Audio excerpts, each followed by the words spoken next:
Maria had always been the careful type. She double-checked everything, doors, windows. Her daughter's backpack before school. Her friends often joked that she worried too much. But Maria knew that being prepared kept her family safe. So when the phone call came at 3 a.m., her heart immediately started racing. Your mother collapsed. Her aunt's shaky voice came through the phone. The doctors say we need family here right away. Maria's hands trembled as she held the phone. Her mother lived in a small village in the mountains, thousands of miles away from their comfortable home in Arizona. The place was beautiful but remote, where cell phone signals barely worked, and the nearest hospital was hours away, by rough mountain roads. Her husband Carlos was in the middle of the biggest project of his construction career. 3 buildings, dozens of workers depending on him, and a deadline that couldn't be moved. They had talked about it for hours that night, weighing their options. Someone had to go. But Carlos couldn't leave without risking everything they had built together. I'll take Sophia with me, Maria finally decided. It's just for 2 weeks. Mom needs to see her granddaughter, and Sophia's school has that break coming up anyway. 8-year-old Sophia was excited about the adventure. She had only visited her grandmother twice before, and the mountain village seemed like something from a fairy tale to her. She packed her favorite books and the small camera her father had given her for her birthday. Carlos drove them to the airport, his jaw tight with worry. "Call me every day," he said, hugging them both. "I mean it, Maria, every single day." The flight took them to the capital city, then a smaller plane to a regional airport, and finally a bus ride that wound through mountains so steep that Sophia pressed her face to the window in wonder. The village looked exactly as Maria remembered from her childhood, small houses with red tile roofs, narrow streets paved with stones, and mountains rising up on all sides like protective walls. Her mother's house sat at the edge of town, where the paved road turned into a dirt path. The old woman was weaker than Maria had expected, but her eyes lit up when she saw Sophia. For the first few days, everything felt normal. They helped with household tasks, took walks through the village, and Sophia played with the local children despite the language barrier. But Maria began to notice things that made her uncomfortable. People stared at them more than she remembered from previous visits. Conversations would stop when they walked by. The local shopkeeper, who had always been friendly, now seemed distant and suspicious. "Things have changed here," her aunt explained quietly one evening after Sophia had gone to bed. "There have been problems with outsiders, people coming through who weren't what they seemed to be. The villagers are scared." Maria tried to understand. In a place where everyone knew everyone, strangers stood out. Her American accent when she spoke Spanish, Sophia's designer sneakers, even the way they dressed, everything marked them as different, but they weren't strangers. This was her mother's home, her childhood village. The tension became more obvious on their 5th day there. Maria and Sophia had gone to the small market in the village center to buy vegetables for dinner. The marketplace was usually full of chatter and laughter, but today it felt different, quiet. Watchful dot as they walked back toward her mother's house, Maria noticed they were being followed. 3 men she didn't recognize were keeping pace behind them, not trying to hide their interest. Her heart started beating faster, but she kept walking normally, not wanting to frighten Sophia. "Mama, why are those men looking at us?" Sophia whispered, tugging on her mother's sleeve. "Just keep walking, sweetheart," Maria whispered back.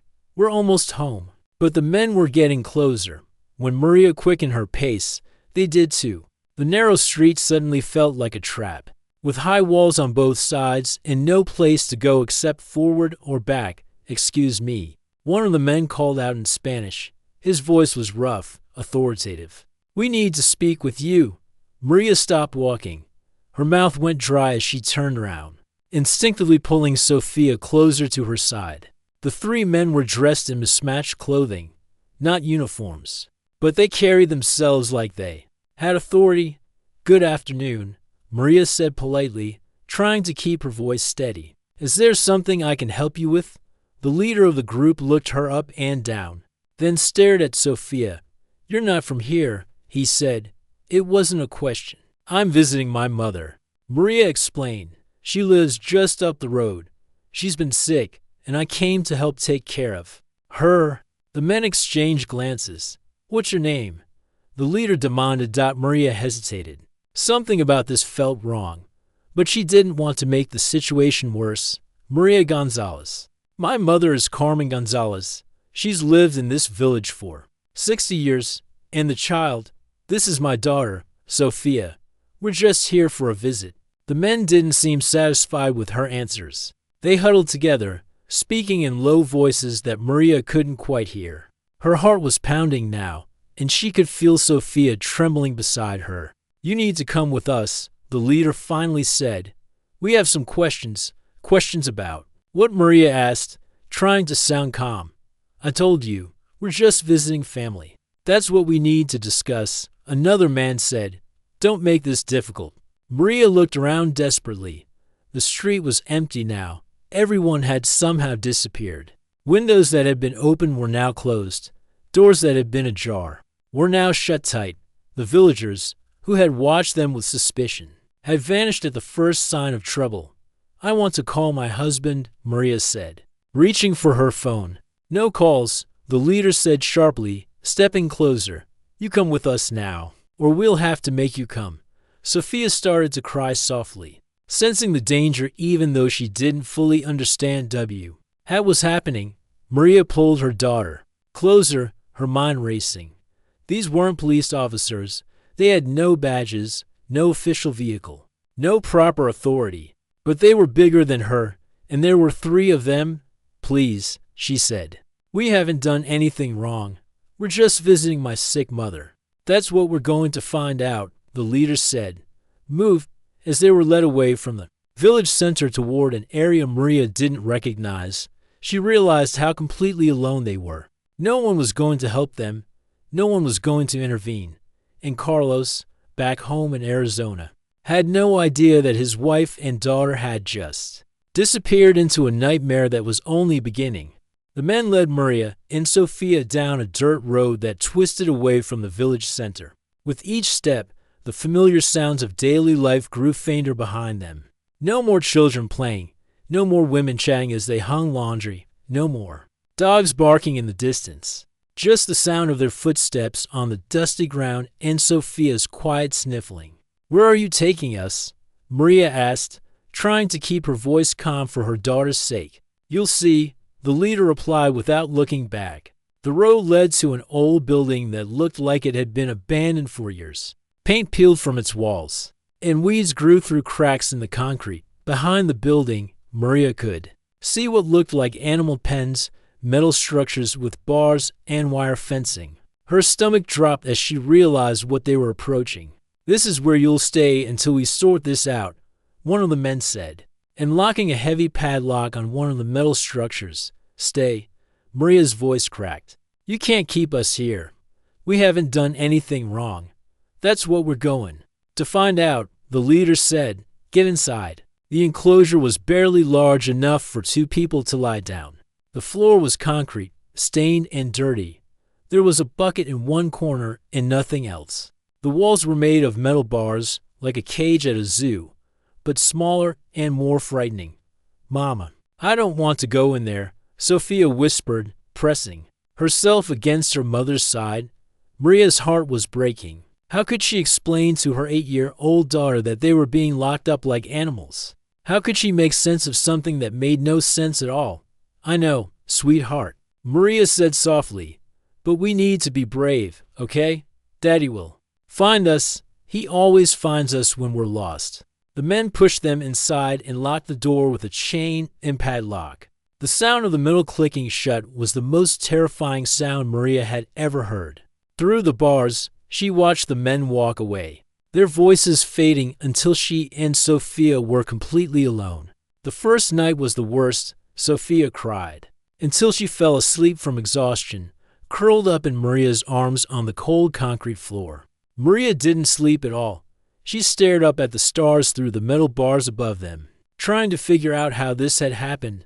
Just days ago, they had been safe at home in Arizona. Now they were trapped like animals in a place where nobody would think to look for them.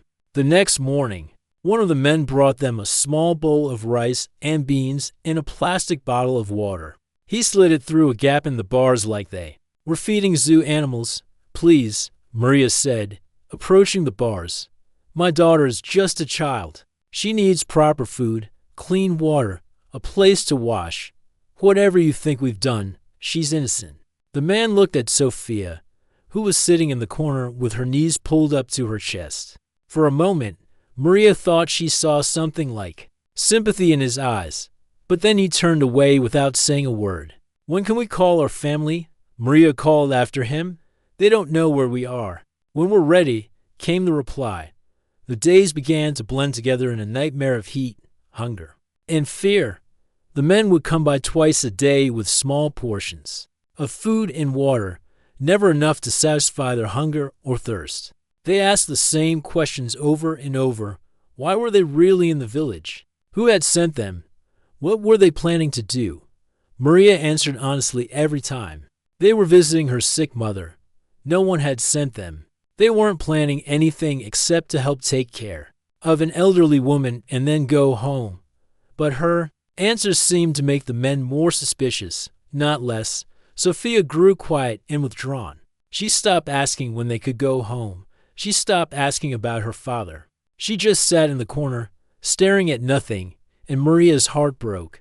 A little more each day watching her daughter disappear into herself. The worst part was the uncertainty. Maria had no idea what these men wanted or what they planned to do with them. Were they criminals? Were they connected to some kind of authority? Were they just cruel people who enjoyed having power over others? She had no way to know, and no way to predict what might happen next. At night, she would lie awake planning escape attempts that she knew were impossible. The bars were too strong, the lock too heavy. Even if she could somehow get out, where would they go? They were miles from the village, in an area she didn't know, with no money and no way to communicate with the outside world. The men seemed to believe that if they kept Maria and Sophia isolated long enough, the truth would somehow emerge. But there was no truth to emerge, except the simple fact that they were a mother and daughter visiting a sick grandmother. The men's paranoia was creating a mystery where none existed. By the end of the first week, Maria was beginning to lose hope. Sophia barely spoke anymore. They were both getting weaker from the poor food and lack of clean water. The concrete floor was giving them both sores and aches that made sleeping even more difficult. "Mama," Sophia whispered one night, "are we going to die here?" The question hit Maria like a physical blow.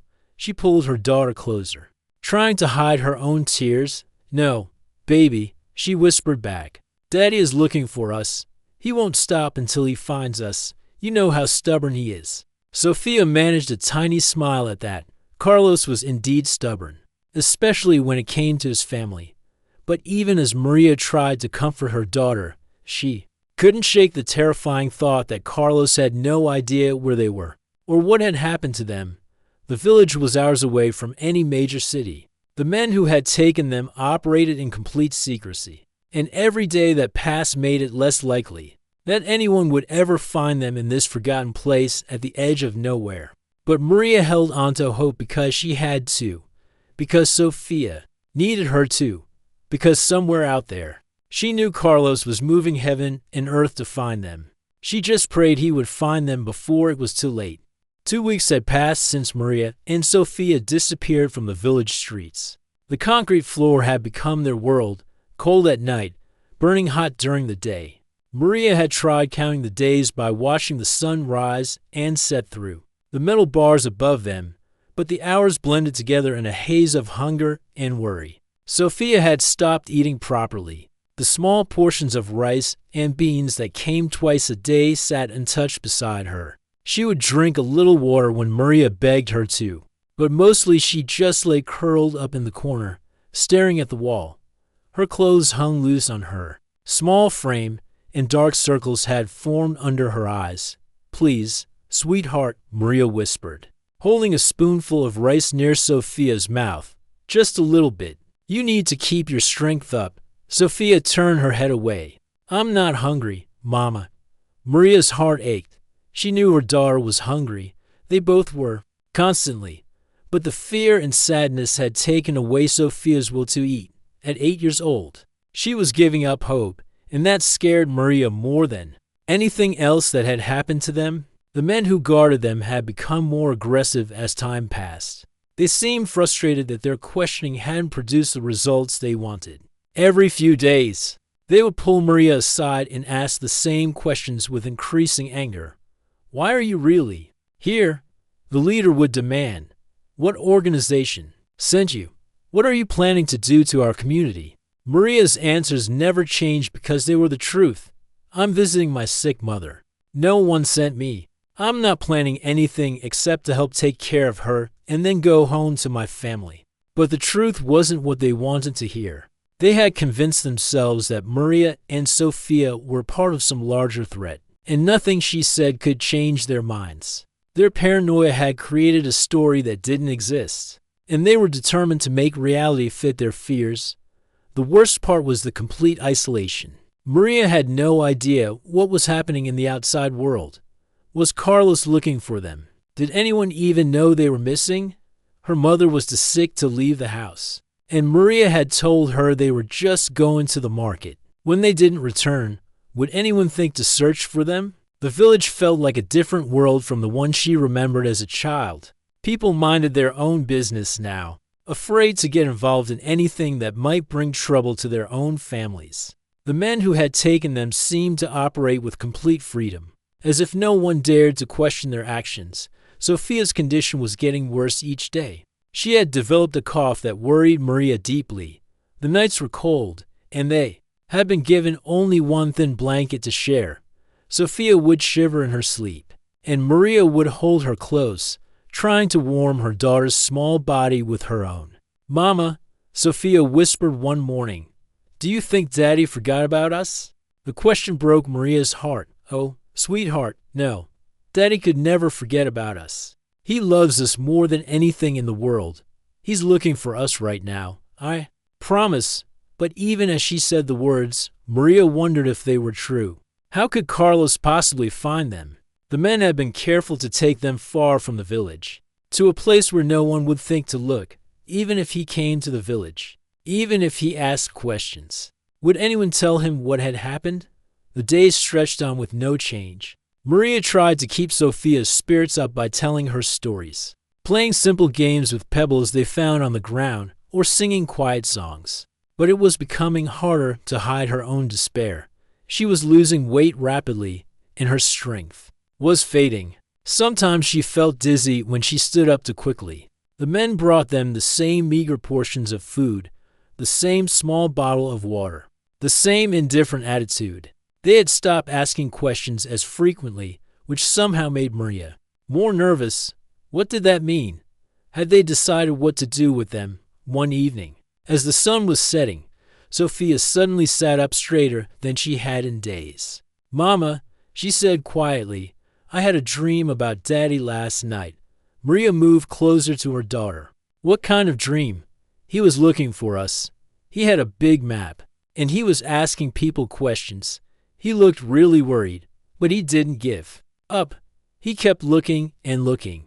Sophia's voice was barely above a whisper. "Do you think dreams can be real sometimes?" Maria felt tears in her eyes. "Sometimes they can be. Sweetheart, sometimes dreams show us what we hope for most. I hope this one is real," Sophia said, leaning against her mother's shoulder. That night, Maria stayed awake longer than usual, staring up at the stars through the metal bars. She thought about Carlos, about their life together, about the home they had built in Arizona. She thought about the construction project that had kept him from coming with them, and she wondered if he regretted that decision now. She imagined him in their house, pacing the floor, making phone calls, trying to figure out what had happened to his family. Carlos was a man of action.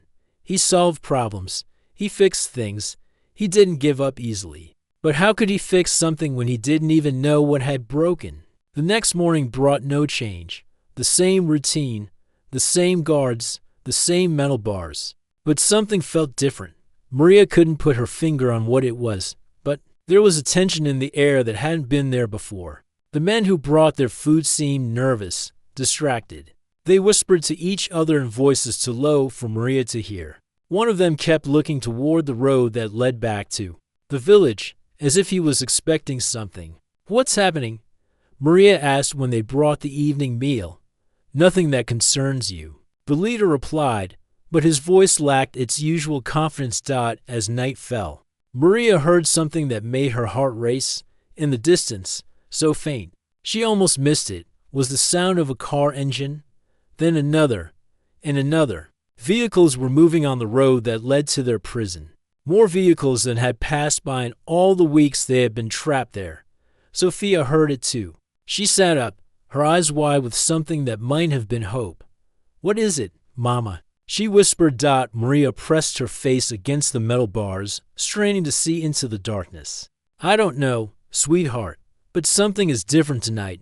The sound of engines grew louder, then faded as the vehicles passed by.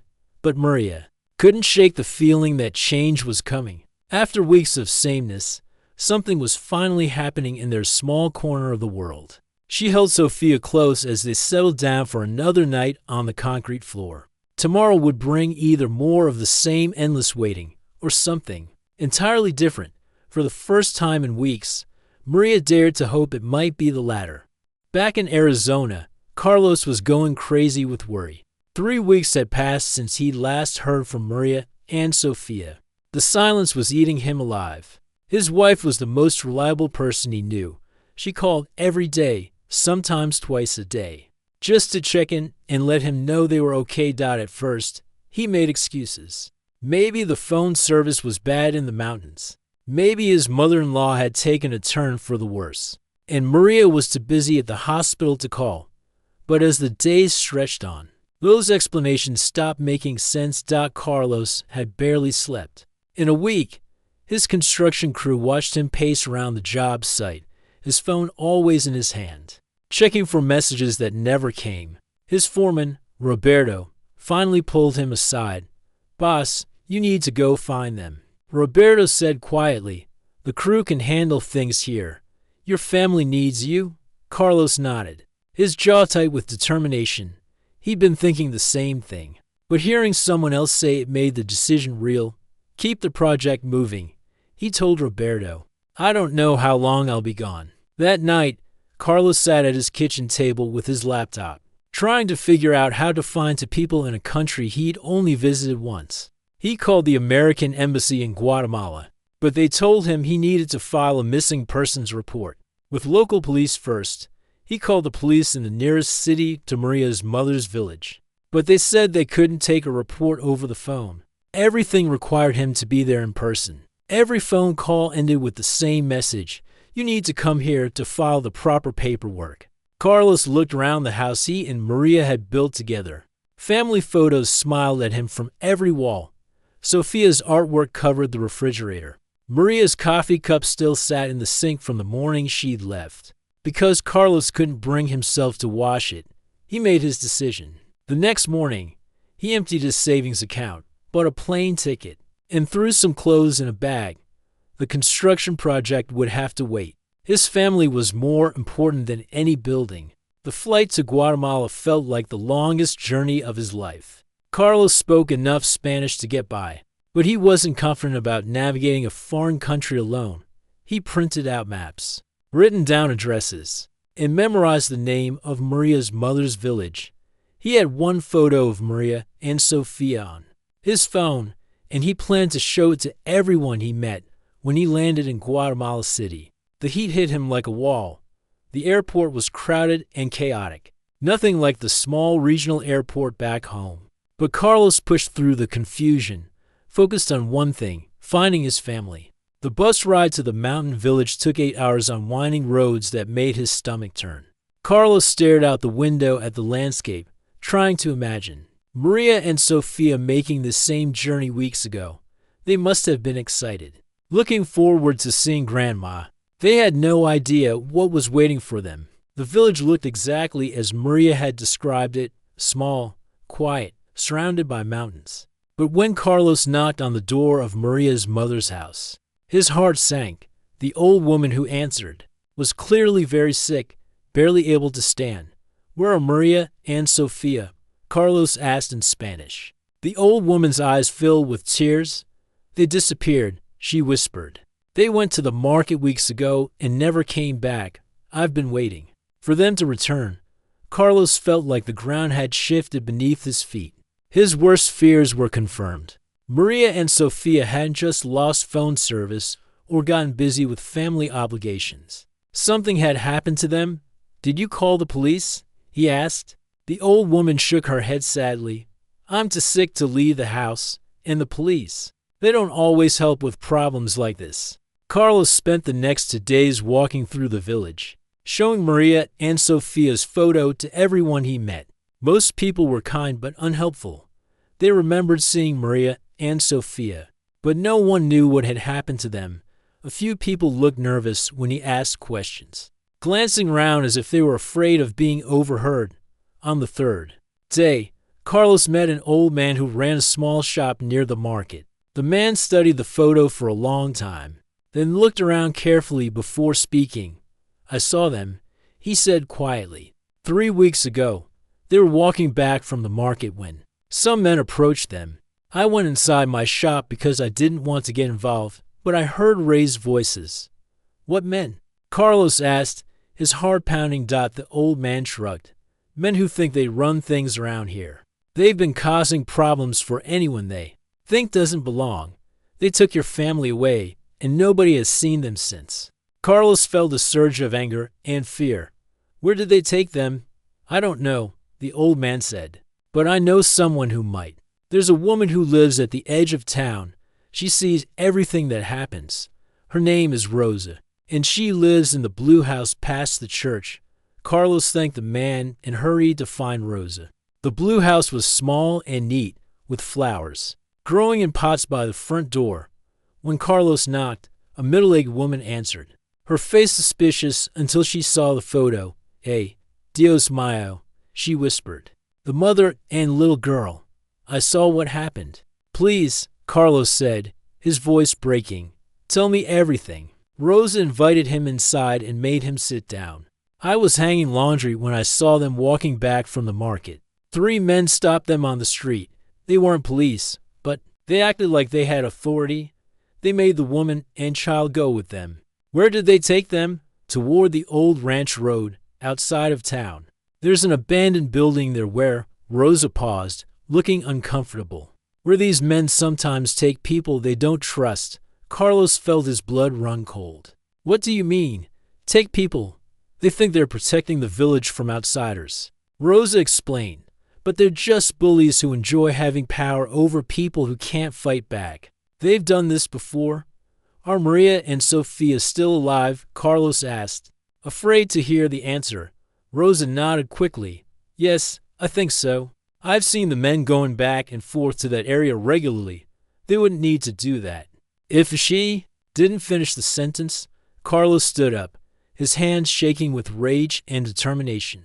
"Can you show me where this place is?" Rosa looked scared. "Those men are dangerous. You can't go there alone." "I'm not leaving without my family," Carlos said firmly. "With or without help, I'm going to find them." Rosa stared at him for a long moment, then nodded slowly. "There's a man in the next village who might help you. His name is Miguel, and he's had problems with these men before. He knows the area well." Carlos wrote down Miguel's address and thanked Rosa. As he walked back toward the center of town, his mind was racing. After 3 weeks of not knowing, he finally had answers. Maria and Sofia were alive, but they were in danger. They were depending on him to save them. He looked up at the mountains surrounding the village, knowing that somewhere out there, his family was waiting for him. The thought of them trapped and scared made his chest tight with emotion, but it also filled him with determination. Tomorrow, he would find Miguel. Tomorrow, he would make a plan. And soon, very soon, he would bring his family home. Carlos found Miguel working in his small auto repair shop in the next village over. Miguel was a quiet man in his 50s with calloused hands and tired eyes. When Carlos showed him the photo and explained what had happened, Miguel's expression grew dark. "Those men have been causing problems for months," Miguel said. wiping his hands on an old rag. They think they're protecting our communities, but they're just making everyone afraid. My own nephew was questioned by them last month just for visiting friends in another village. Can you help me find where they're keeping my family, Carlos? Asked. Miguel nodded slowly. I know the place. It's an old ranch about 10 miles from here. But we can't just walk in there alone. These men are dangerous. And they're not going to give up your family without a fight. That evening, Miguel introduced Carlos to 3 other men who had their own reasons for wanting to stop the group. That had taken Maria and Sofia. There was Diego, whose brother had been intimidated by the same men.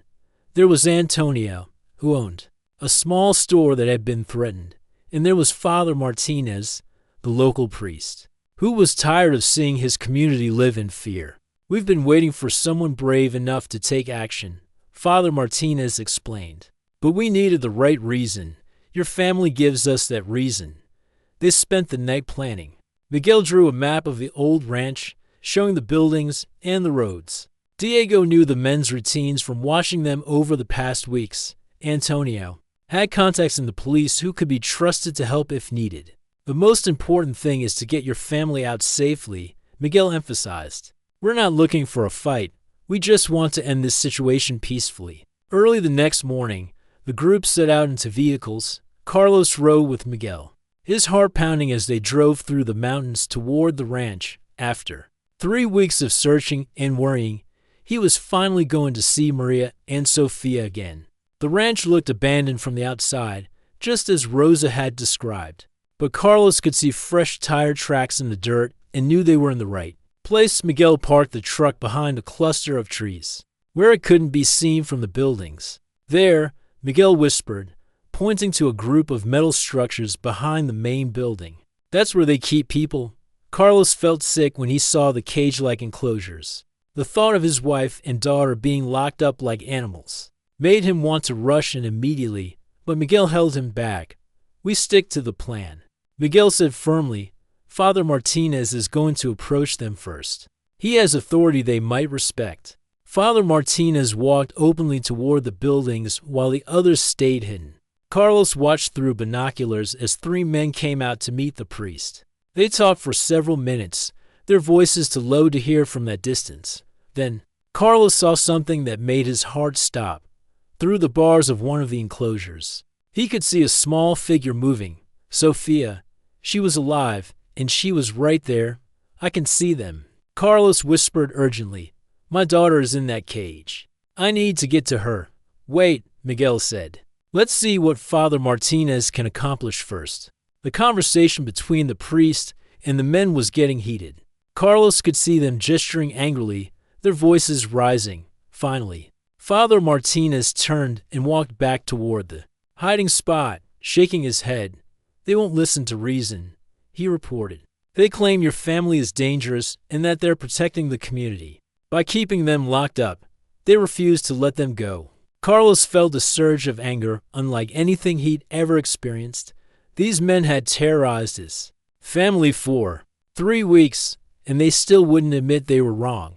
Then we do this the hard way, Carlos said. The plan was simple but risky. Diego and Antonio would create a distraction on the opposite side of the ranch while Carlos and Miguel approached the enclosures. Father Martinez would stay with the vehicles, ready to drive them all to safety once Maria and Sofia were free. As Diego and Antonio began making noise near the main building, Carlos saw the 3 men hurry in that direction.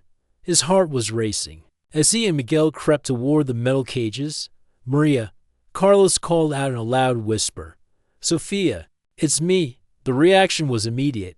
Through the bars, Carlos could see Maria scrambling to her feet, her face filled with disbelief and joy. Sofia was right behind her, tears streaming down her face. Carlos, Maria sobbed, you found us. I knew you would find us. Daddy, Sofia cried, reaching through the bars toward him. Carlos grabbed the heavy padlock that secured the cage door. It was solid metal, but Miguel had brought bolt cutters from his shop. Working together, they cut through the chain in less than a minute. The cage door swung open, and Carlos pulled his family into his arms.